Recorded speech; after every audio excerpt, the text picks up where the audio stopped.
This is a series of dialogue in which we explore what it means to prepare a resilient infrastructure project. We wanted to look today into the concept of investment taxonomy. We want to make sure that we have a way to point out which investments are going to support resilience in the field of infrastructure. For the longest time, for decades really, climate risks have been treated as some faraway problem, some distant problem, something that we'll deal with in the future. We'll have time to adjust to it. But this is very quickly and rapidly changing in the market. I think $1 billion of losses were recorded from Hurricane Debby in the US recently. So what's really become clear is climate volatility is not a future risk. It is a current risk happening right now.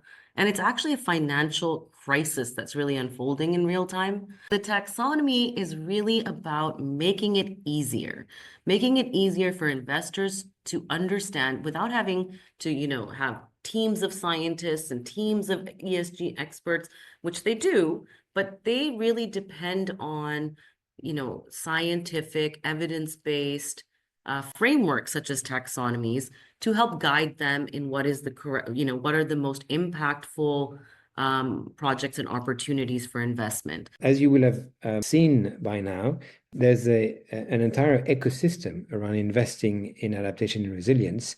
And actually, all the stakeholders that are part of that ecosystem can rely on the taxonomies.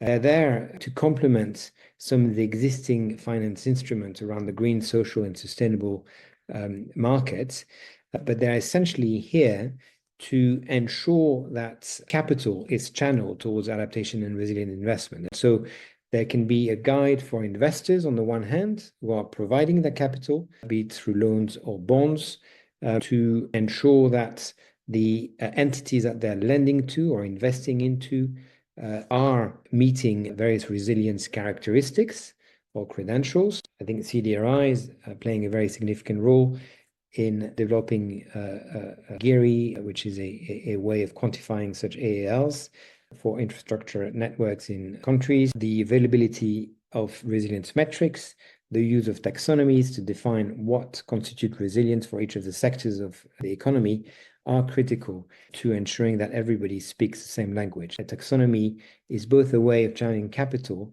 towards resilience, but it's ensuring that everyone understands how it's done and what the key aspects of that investments are or relate to.